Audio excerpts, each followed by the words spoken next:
O calor era sufocante. Muito antes de qualquer iceberg, mina naval ou torpedo, o mundo de Arthur John Priest era feito de carvão, vapor e fogo. Ele não trabalhava no convés elegante dos grandes transatlânticos. Não caminhava sob lustres de cristal. Não via o mar aberto enquanto o vento cortava o rosto. Seu mundo ficava abaixo da linha d'água. Nas caldeiras. Nas fornalhas. No coração quente e escuro dos navios. E foi desse inferno de metal e carvão que ele sobreviveu a uma sequência de desastres marítimos quase inacreditável. O RMS Titanic, o HMHS Britannic, o SS Donegal, o RMS Alcântara, além de outras colisões graves em sua carreira. Mas essa história não começa com desastre. Começa com trabalho. Arthur John Priest nasceu na Inglaterra, em 1887. Tornou-se foguista, ou stoker, uma das funções mais duras da navegação a vapor. O foguista era responsável por alimentar as caldeiras com carvão. Isso significava jornadas exaustivas em temperaturas altíssimas, coberto de fuligem, respirando ar pesado e seco, trabalhando em ritmo constante para manter a pressão do vapor. Sem os foguistas, os grandes navios simplesmente não se moviam. Mas raramente eram lembrados. E é precisamente essa posição, invisível, subterrânea, que torna sua história tão brutal. Porque quando um navio é atingido, o perigo começa justamente onde ele trabalhava. Abaixo da linha d'água. Em abril de 1912, Arthur Priest estava a bordo do Titanic como membro da equipe de caldeiras. Na noite de 14 de abril, quando o navio colidiu com o iceberg, os foguistas foram alguns dos primeiros a perceber que algo estava errado. A água começou a invadir compartimentos dianteiros. Mesmo assim, o trabalho continuou. Relatos históricos indicam que os engenheiros e foguistas mantiveram as caldeiras ativas por tempo suficiente para que o navio mantivesse energia elétrica, permitindo iluminação, funcionamento de bombas e envio de sinais de socorro. Isso foi crucial. Significou que o Titanic não mergulhou imediatamente na escuridão. Significou que houve tempo para lançar botes. Mas esse tempo foi comprado com risco extremo para homens como Arthur Priest. Eles permaneceram nas áreas mais vulneráveis enquanto a água subia. Em algum momento, as ordens foram dadas para abandonar as caldeiras. E ele subiu. Não para salões luxuosos, mas para um convés inclinado, com caos controlado e botes sendo arriados. Arthur Priest sobreviveu ao Titanic. Mais de 1.500 não sobreviveram. Mas sua história no mar estava longe de terminar. Após o Titanic, ele continuou trabalhando no mar. Isso já revela algo importante. Muitos abandonaram a navegação após aquele desastre. Ele voltou. Durante a Primeira Guerra Mundial, foi designado ao HMHS Britannic, convertido em navio-hospital. Era 1916. O cenário era diferente do Titanic. Não havia luxo. Havia guerra. Quando o Britannic atingiu uma mina no mar Egeu, a explosão foi violenta. O navio afundou em menos de uma hora. Novamente, os compartimentos inferiores estavam entre os mais perigosos. E novamente, Arthur Priest estava lá. Ele conseguiu escapar. Sobreviveu pela segunda vez a um grande naufrágio. Mas ainda não era o fim. Ele também estava a bordo do SS Donegal, navio-hospital torpedeado por submarino alemão em 1917. O Donegal afundou após ataque, resultando em mortes, mas Priest sobreviveu mais uma vez. E esteve presente no combate envolvendo o RMS Alcântara, que enfrentou o cruzador auxiliar alemão SMS Grave em 1916. O Alcântara foi afundado após intenso confronto naval no Mar do Norte. Mais uma vez, Arthur Priest escapou. 4 naufrágios confirmados. 2 colisões graves adicionais ao longo da carreira. E ele sobreviveu a todos. Mas essa sequência não deve ser vista como mística. Deve ser vista como consequência de um homem que trabalhava constantemente nos maiores navios de sua época, em tempos de guerra e de alto risco marítimo. Ainda assim, a repetição impressionava. Tanto que, segundo registros históricos, companhias de navegação passaram a hesitar em contratá-lo. Alguns colegas acreditavam que ele trazia azar. Ele acabou deixando o mar ainda relativamente jovem. Se quisermos entender a história de Arthur John Priest, precisamos descer novamente para o lugar onde tudo começava, as salas de caldeiras.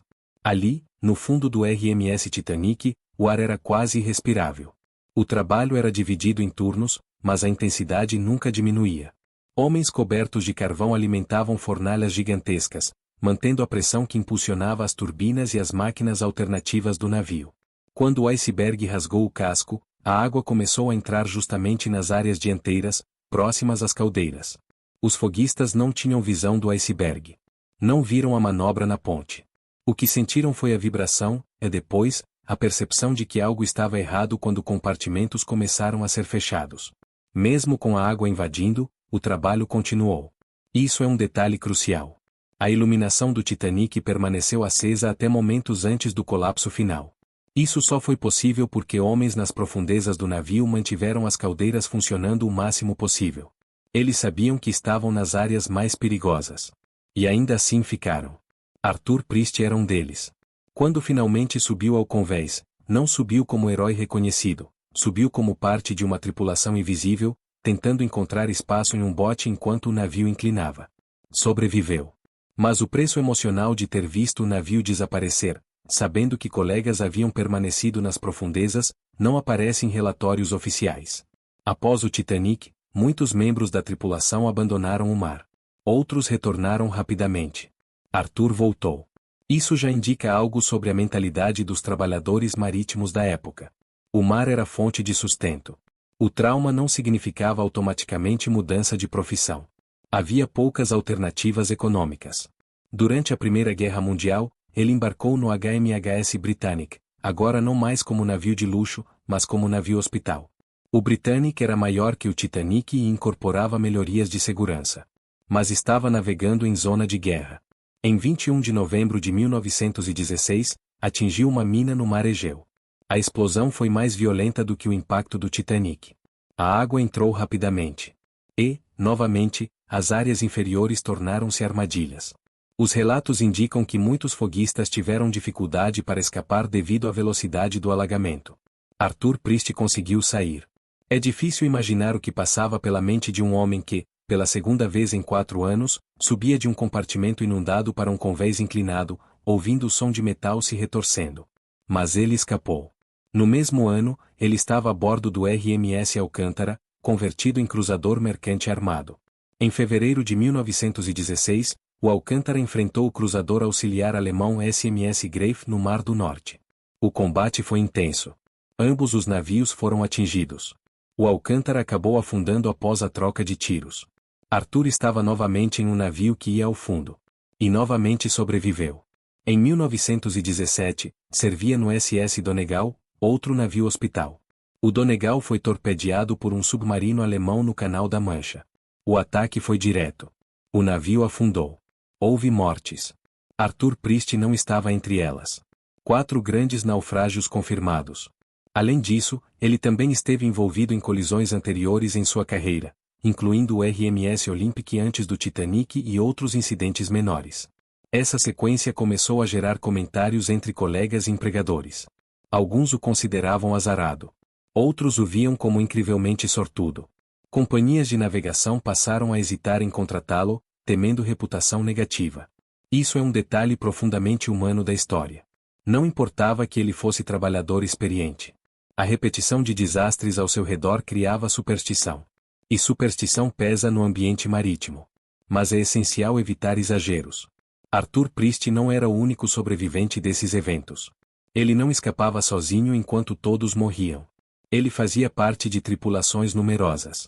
A sobrevivência dele foi resultado de circunstâncias específicas em cada caso. Ainda assim, sobreviver a 4 naufrágios confirmados e 2 colisões graves é estatisticamente extraordinário. Especialmente considerando sua posição nas áreas mais perigosas dos navios. Há uma pergunta que começa a surgir aqui. O que significa sobreviver repetidamente? A primeira vez pode ser choque. A segunda, trauma reforçado. A terceira e quarta, talvez normalização do risco. Como um homem volta a embarcar depois de ver o fundo do mar tantas vezes? Depois do torpedeamento do SS Donegal em 1917, a reputação de Arthur John Priest já era incomum entre marinheiros britânicos. Não era comum sobreviver a um grande naufrágio. Sobreviver a 2 já era raro. 4 começava a parecer inacreditável. Mas é importante manter precisão histórica. Ele não era o único sobrevivente desses navios.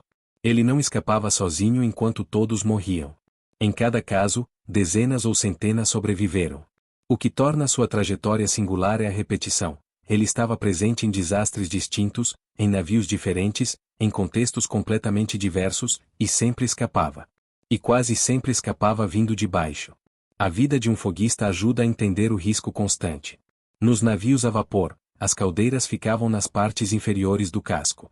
Em caso de colisão frontal, explosão ou torpedo, essas áreas eram frequentemente as primeiras a encher de água. O calor intenso podia se transformar rapidamente em armadilha mortal quando o vapor encontrava água fria.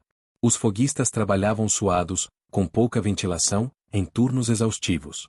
Não tinham vista para o horizonte. Não sabiam exatamente o que acontecia na ponte. Quando o perigo vinha, vinha de repente. No RMS Titanic, a água começou a invadir compartimentos dianteiros. No HMHS Britannic, a mina rasgou o casco abaixo da linha d'água. No RMS Alcântara, projéteis perfuraram a estrutura durante combate. Em todos esses casos, as áreas de máquinas estavam entre as mais vulneráveis. E era ali que ele trabalhava. O combate envolvendo o Alcântara, em fevereiro de 1916, foi particularmente violento. O navio britânico enfrentou o cruzador auxiliar alemão Greif no Mar do Norte. Houve troca intensa de tiros. O Alcântara foi atingido repetidamente e acabou afundando. Combate naval não é como colisão com iceberg. Há fogo, explosões, impacto de projéteis, incêndios internos. Arthur sobreviveu novamente. Poucos meses depois, estava no Britannic. Essa sucessão rápida de eventos é impressionante. Combate no Mar do Norte, mina no Egeu, torpedo no Canal da Mancha. Tudo em intervalo relativamente curto, dentro de uma guerra mundial. Com o tempo, a reputação começou a pesar. Relatos históricos indicam que algumas companhias passaram a evitar contratá-lo. Não por incompetência. Não por indisciplina. Mas por superstição. Marinheiros são tradicionalmente supersticiosos. Repetição de desastres ao redor de um mesmo homem cria desconforto. Ele passou a ser visto como alguém que atraía má sorte, mesmo que logicamente fosse apenas coincidência. Isso teve consequências práticas. Priest acabou deixando o mar ainda relativamente jovem, por volta dos 30 anos. Esse é um detalhe significativo. Ele não se aposentou por idade avançada. Ele se afastou porque oportunidades começaram a diminuir. Sua própria sobrevivência passou a ser obstáculo profissional. Há uma ironia profunda nisso. Ele sobreviveu a desastres extremos. Mas não sobreviveu à superstição do meio marítimo. A guerra terminou. O mundo mudou. A navegação continuou. Mas Arthur John Priest não voltou a ocupar as salas de caldeiras com a mesma frequência. Ele viveu até 1937, morrendo relativamente jovem, aos 49 anos. Não morreu no mar. Não morreu em desastre. Morreu em terra firme. Esse contraste é poderoso. Depois de escapar repetidamente do oceano, seu fim veio longe das ondas. Existe algo quase simbólico na trajetória dele. Enquanto nomes como o Capitão Edward Smith ou comandantes de cruzadores são lembrados por decisões estratégicas, homens como Arthur representam a base industrial da guerra marítima. Eles não decidiam rotas. Eles mantinham os navios em movimento. Sem foguistas, não há vapor. Sem vapor, não há velocidade. Sem velocidade, não há travessia nem combate. E, ainda assim, raramente aparecem no centro da narrativa. Há algo que precisa ser dito com clareza sobre Arthur John Priest: ele não buscava perigo. O perigo o cercava porque ele trabalhava na espinha dorsal da navegação a vapor, as salas de máquinas. Em uma época em que o mundo dependia de grandes navios movidos a carvão, foguistas eram essenciais. Eles mantinham pressão constante nas caldeiras, alimentavam fornalhas com toneladas de carvão por turno e suportavam temperaturas que podiam ultrapassar 45 graus Celsius em ambientes fechados. Era trabalho brutal. E, em caso de desastre, era trabalho mortal. No RMS Titanic, os foguistas foram fundamentais para manter energia elétrica enquanto a evacuação acontecia. Isso significava permanecer em postos vulneráveis enquanto a água avançava. No HMHS Britannic, a explosão da mina provocou alagamento rápido nos compartimentos inferiores. Muitos homens tiveram que abrir caminho em meio a vapor, ruído e inclinação crescente. No RMS Alcântara, projéteis perfuraram o casco durante combate no Mar do Norte. E no SS Donegal, o torpedo alemão atingiu diretamente o navio, provocando afundamento sob condições de guerra ativa. 4 contextos distintos. 4 afundamentos reais. E, em todos, ele escapou. Mas sobreviver repetidamente não significa sair ileso emocionalmente. Embora não existam registros detalhados de seus sentimentos pessoais, é impossível ignorar o impacto acumulado. Imagine subir 4 vezes para um convés inclinado, sentindo o cheiro de metal aquecido, ouvindo o som de água entrando em compartimentos, sabendo que colegas ficaram para trás. No Titanic, mais de 1.500 morreram. No Britannic, dezenas morreram, muitos em botes sugados por hélices. No Donegal, pacientes e tripulantes perderam a vida. No Alcântara, o combate naval deixou mortos de ambos os lados. Sobreviver repetidamente também significa carregar memória repetida. E memória pesa. Há uma tendência moderna de transformar casos como o dele em histórias quase sobrenaturais, o homem impossível de afundar, o marinheiro amaldiçoado, o sobrevivente invencível. Mas a explicação histórica é mais sóbria. Arthur Priest trabalhava em navios de grande porte em um período de risco marítimo elevado, especialmente durante a Primeira Guerra Mundial. Grandes navios eram alvos estratégicos. Hospital ships, cruzadores mercantes e liners estavam expostos a minas e torpedos. Ele não estava em embarcações costeiras tranquilas. Estava nos principais corredores de guerra naval. Isso aumenta estatisticamente a exposição ao perigo. Ainda assim, a repetição impressiona. E essa repetição teve consequência concreta. Empresas passaram a vê-lo com cautela. Marinheiros são supersticiosos por tradição. Histórias circulam rapidamente entre tripulações. Estar presente em 4 naufrágios e 2 grandes colisões criava desconforto. Não porque ele fosse incompetente, mas porque o padrão parecia inquietante. Isso acabou limitando suas oportunidades. Ele deixou o mar antes do que muitos colegas. É uma ironia amarga. Sobreviveu a torpedos, minas e gelo, mas foi afastado pela reputação. Existe algo profundamente simbólico nisso. Homens que trabalhavam nas profundezas dos navios raramente recebiam reconhecimento público. Quando sobreviviam, eram apenas nomes em listas. Quando morriam, eram números. Arthur Priest representa essa camada invisível da história marítima industrial. Ele não comandava canhões. Não aparecia nos salões. Não discursava. Ele alimentava fornalhas. E, no entanto, atravessou alguns dos eventos mais dramáticos do início do século XX. Há também uma reflexão maior sobre a era do vapor. Os grandes navios daquela época eram maravilhas tecnológicas, mas dependiam de força humana extenuante. Cada travessia exigia suor, carvão e disciplina. Quando esses gigantes eram atingidos, os homens que trabalhavam abaixo da linha d'água enfrentavam risco imediato. Arthur Priest viveu esse risco repetidamente. E escapou repetidamente. Existe uma camada ainda mais profunda na história de Arthur John Priest que vai além da simples lista de navios. Ela envolve o próprio sistema industrial que sustentava o Império Britânico no início do século XX. Os grandes navios a vapor, como o RMS Titanic, o HMHS Britannic, o RMS Alcântara e o SS Donegal, eram símbolos de poder industrial. Mas por trás da elegância dos conveses havia uma realidade física extenuante. Os foguistas trabalhavam em turnos que podiam chegar a 12 horas, alimentando fornalhas com toneladas de carvão. O ambiente era escuro, quente, claustrofóbico. A cada pá de carvão lançada, o navio avançava alguns metros no oceano. Era um trabalho invisível, mas absolutamente essencial. Quando falamos de Priest sobrevivendo a 4 naufrágios, precisamos lembrar que ele estava sempre nas áreas mais vulneráveis. E isso torna sua repetida sobrevivência ainda mais improvável. No Titanic, os compartimentos estanques retardaram o afundamento. Mas a água avançava primeiro pelas áreas inferiores. No Britannic, a explosão abriu grande rasgo abaixo da linha d'água. O alagamento foi rápido. No Alcântara, o combate no Mar do Norte perfurou a estrutura repetidamente. No Donegal, o torpedo alemão atingiu em contexto de guerra ativa, com pouca margem para evacuação prolongada. Em cada um desses episódios, homens nas salas de máquinas enfrentaram o perigo imediato antes mesmo de muitos passageiros perceberem o que estava acontecendo. Arthur Priest esteve lá. Mas há algo ainda mais humano na trajetória dele. Ele não se tornou celebridade. Não escreveu memórias amplamente publicadas. Não foi entrevistado extensivamente como figura histórica. Sua fama veio muito depois, quando historiadores começaram a notar a coincidência extraordinária. Isso reforça um ponto essencial: ele não buscava narrativa. Ele buscava trabalho. E o trabalho o levou repetidamente a cenários extremos. Existe também uma dimensão psicológica que raramente é quantificada. Sobreviver uma vez pode gerar trauma profundo. Sobreviver repetidamente pode criar algo diferente, uma relação alterada com o risco.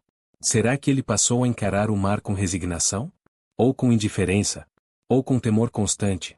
Não temos registros detalhados de seus pensamentos íntimos. Mas sabemos que continuou embarcando. E isso já diz algo.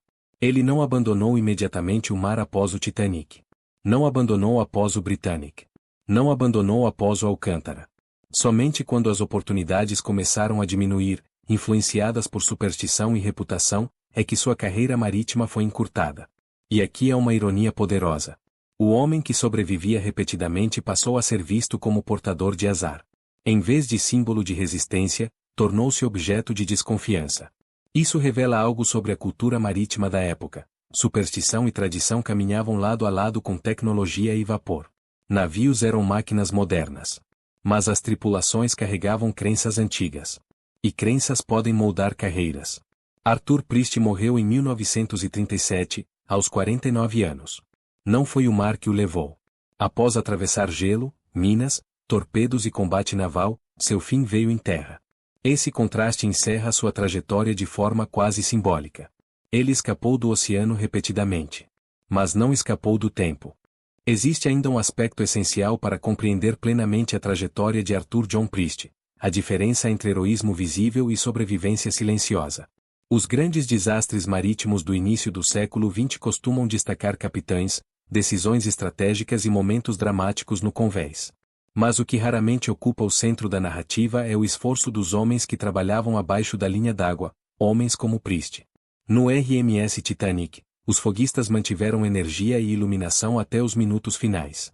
Isso não foi detalhe técnico menor. Foi o que permitiu que botes fossem lançados com alguma organização e que sinais de socorro fossem enviados.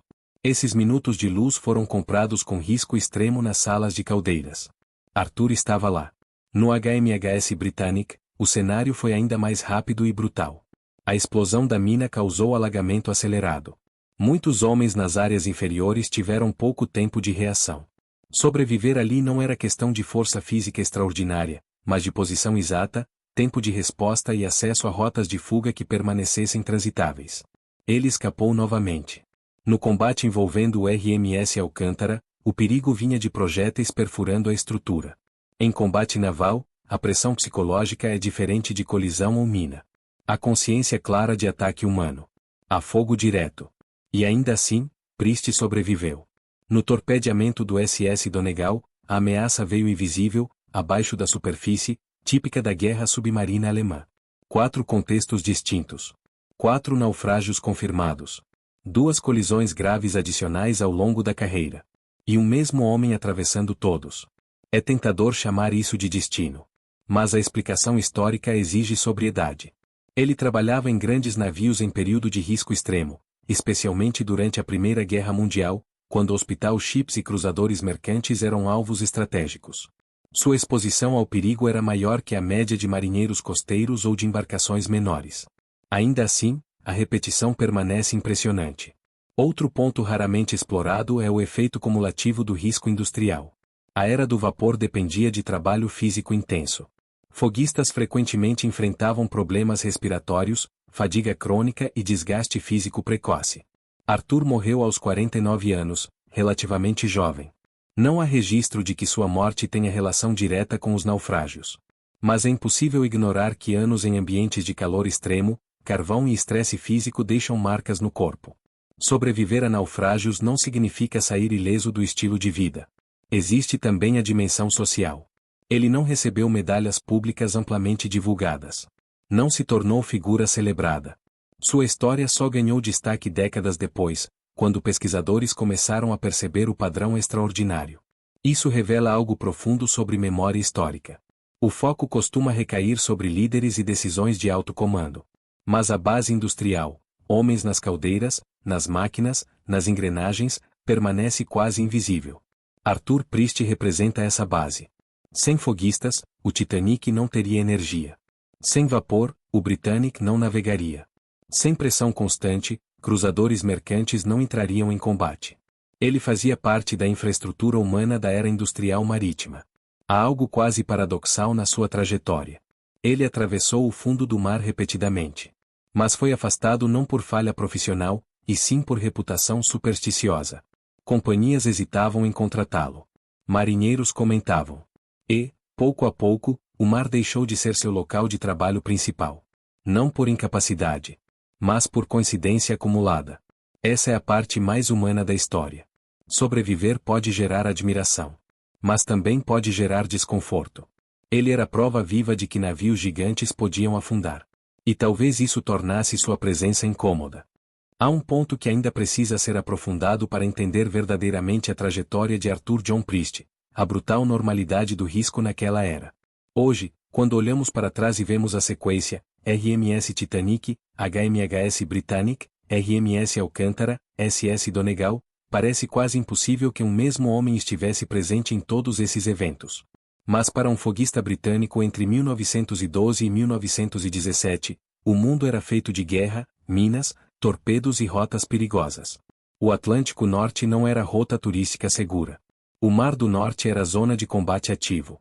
O Mediterrâneo Oriental estava minado. Grandes navios eram alvos estratégicos. Trabalhar nele significava aceitar risco como parte do salário. E o salário não era alto.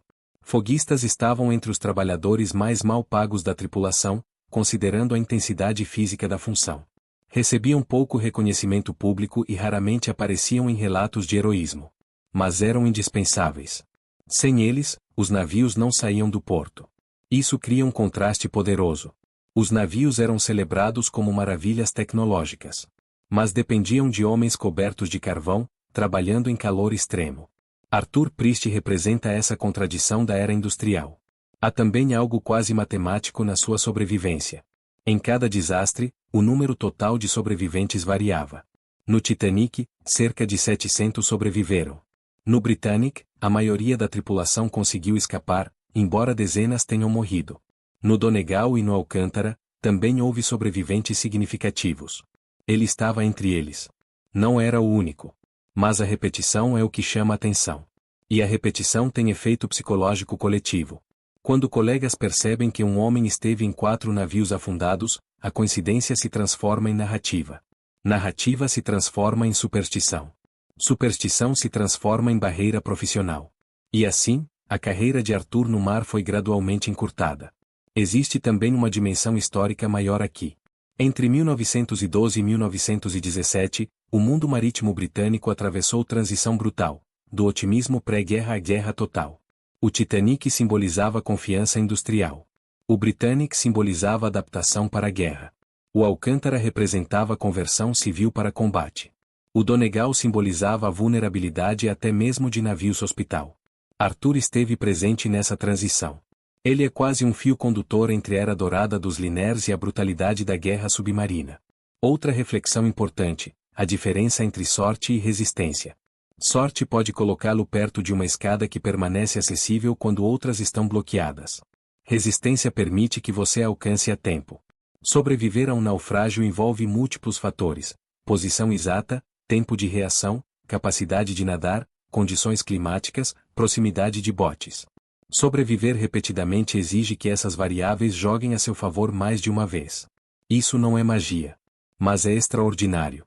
E há ainda o silêncio que envolve homens como ele. Ele não deixou extensa autobiografia publicada em vida. Não fez carreira como palestrante. Não se tornou símbolo nacional. Sua história emergiu posteriormente, quando pesquisadores conectaram registros de tripulação. Isso reforça algo fundamental. A história muitas vezes é reconstruída a partir de nomes quase esquecidos. Arthur John Priest poderia ter sido apenas mais um foguista listado em arquivos. Mas o padrão de sua trajetória o trouxe à luz. Existe uma última camada estrutural que ainda não exploramos totalmente na trajetória de Arthur John Priest: a relação entre sobrevivência individual e colapso coletivo. Em cada um dos navios onde ele esteve, o RMS Titanic, o HMHS Britannic, o RMS Alcântara e o SS Donegal, o padrão foi o mesmo: sistemas gigantes falharam. Estruturas de aço projetadas para resistir. Protocolos criados para prevenir pânico. Engenharia pensada para suportar impacto. E, ainda assim, cada navio acabou no fundo do mar. Arthur Priest sobreviveu não porque os sistemas funcionaram perfeitamente, mas porque conseguiu escapar quando eles deixaram de funcionar. Isso é importante. Ele não era símbolo da força da máquina. Era símbolo da fragilidade dela. No Titanic, o mito da inafundabilidade foi quebrado por gelo.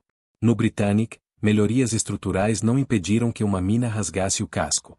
No Alcântara, poder de fogo não garantiu sobrevivência em combate naval.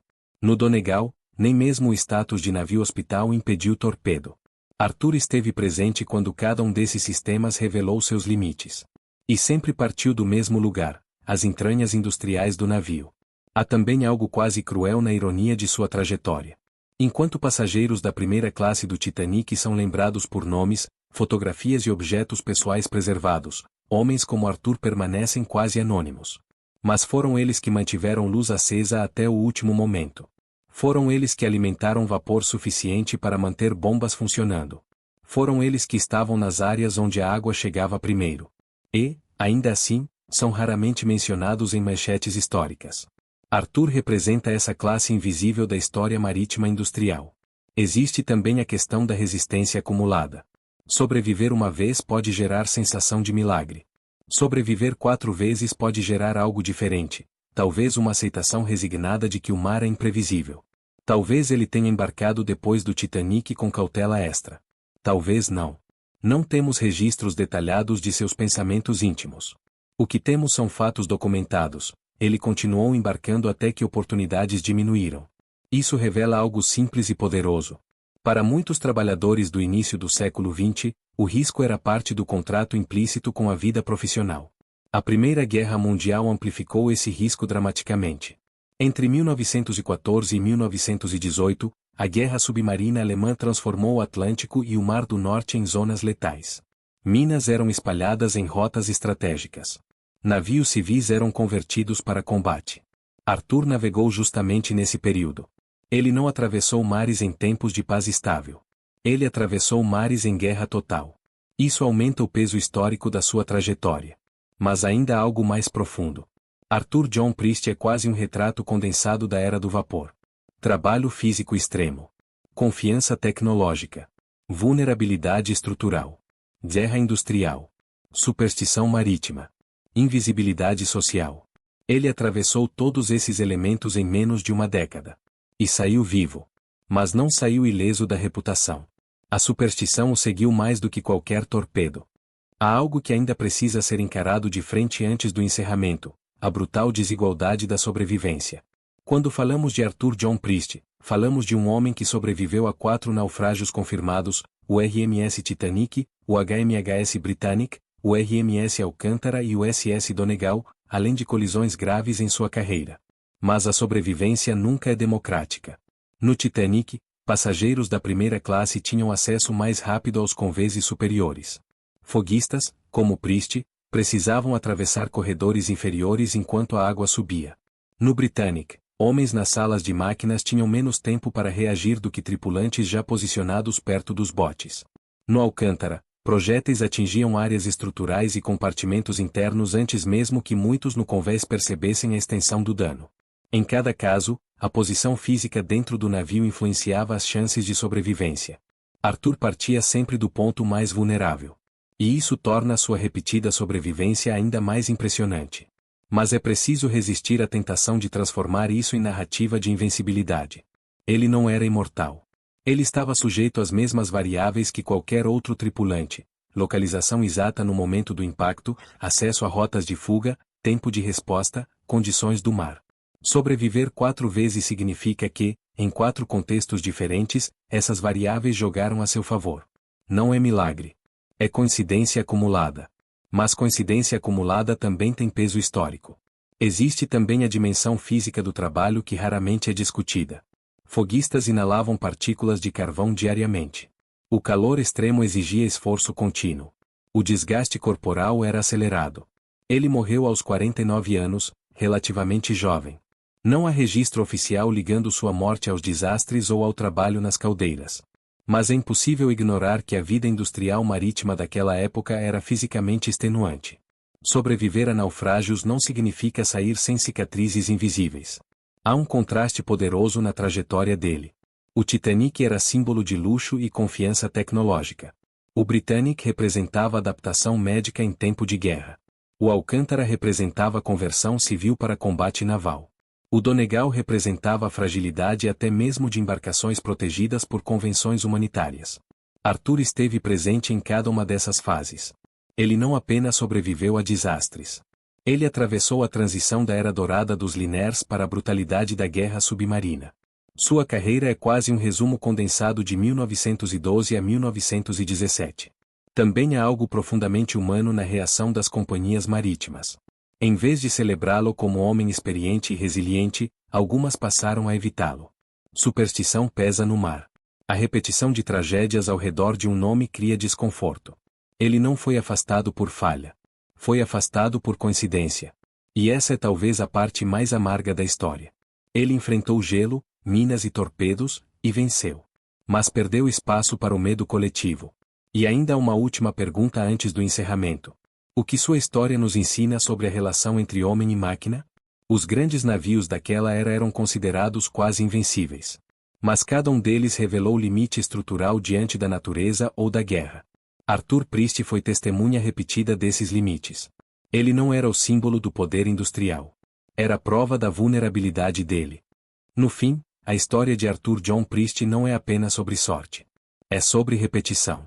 Ele desceu às profundezas do RMS Titanic como mais um foguista anônimo, alimentando fornalhas que impulsionavam o maior navio do mundo. Quando o gelo rasgou o casco, a água subiu primeiro onde ele trabalhava. Mesmo assim, os homens das caldeiras mantiveram energia suficiente para que o navio permanecesse iluminado até quase o fim. Ele sobreviveu. 4 anos depois, estava no HMHS Britannic. A mina explodiu sob o casco. O alagamento foi rápido.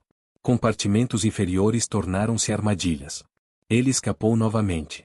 No RMS Alcântara, enfrentou fogo inimigo no Mar do Norte. O navio afundou após combate.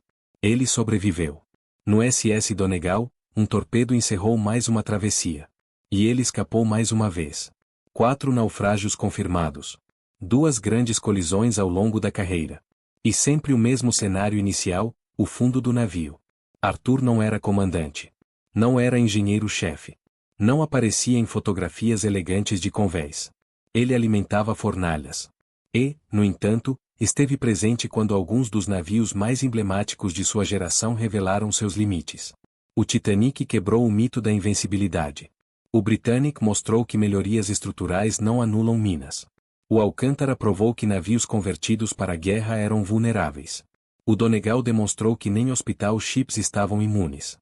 Arthur foi testemunha silenciosa dessa transição histórica, da confiança industrial pré-guerra à brutalidade da guerra total. Mas talvez a parte mais marcante da sua trajetória seja esta. Ele sobreviveu aos navios. Mas não escapou da superstição. Companhias passaram a vê-lo com cautela. Marinheiros murmuravam. Coincidência virou reputação.